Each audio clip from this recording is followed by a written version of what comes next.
नमस्कार, राधे राधे, जय श्री कृष्णा. आज आपण पोळ्याच्या सणाची रांगोळी काढणार आहोत.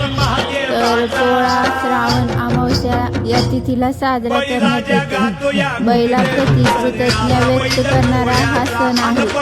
तर बैल वर्षभर शेतात राबतात, शेती नांगरवतात आणि ज्यांच्याकडे शेती नाही ते मातीच्या बैलाची पूजा करतात. शेती प्रधान या देशात शेतकऱ्यात या सणाला जास्त महत्त्व आहे. आपला भारत हा शेतीप्रधान देश आहे, त्यामुळे शेतकरी वर्गात पोळा सणाला विशेष महत्त्व आहे.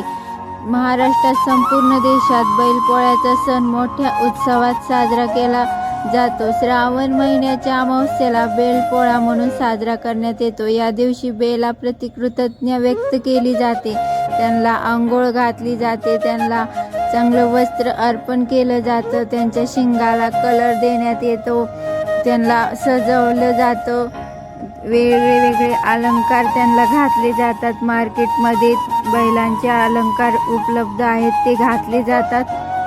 बैलांना वाजत गाजत मिरवलं जातं, त्यांना पुरणपोळ्यांचा नैवेद्य दाखवला जातो, म्हणजे पुरणपोळ्या खाऊ घातल्या जातात. आणि हा पोळ्यांचे महत्त्व शेतकरी वर्गात इतकं असतं, खूप असतं. शेतकरी या दिवसाची आतुरतेने वाट पाहत असतो. शेतकऱ्यांचा खरा सखा मित्र सर्जा राजासाठी पोळ्याचा दिवस हा अत्यंत महत्त्वाचा मानला जातो. या दिवशी बैलांचा मोठा थाट असतो. बैलांना या दिवशी कामापासून विश्रांती दिली जाते. पोळ्याचे महत्त्व खूप असते. त्याचबरोबर गाईची सुद्धा पूजा केली जाते. गाईला सुद्धा सजवलं जातं, तिला सुद्धा आंघोळ वगैरे घातली जाते. या सणाबरोबर पिठोरी अमावस्या सुद्धा साजरी केली जाते. तर बैलांच्या अपार कष्टाने भरते सगळी भुई, एका दिवसाच्या पूजेने हो कसा उतराई.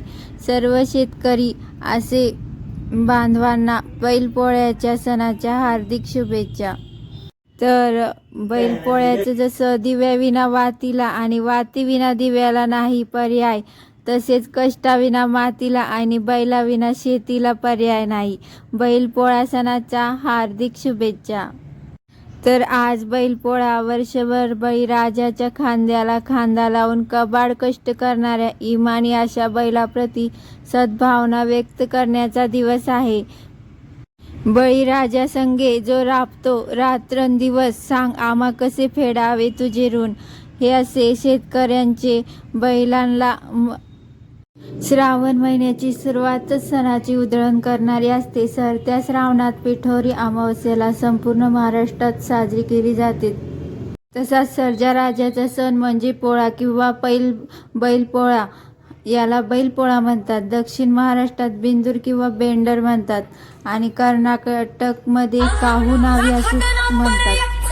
बैल हा पाळीव प्राणी आहे. त्याचे डोळे टपुरे असतात, त्याला 2 शिंगे व गोंडेदार शेपूट असते. तो काळ्या पांढऱ्या किंवा तांबूस रंगाचा असतो. तो खूप ताकदवान असतो. बैल गवत, कडबा व पेंड आवडीने खातो.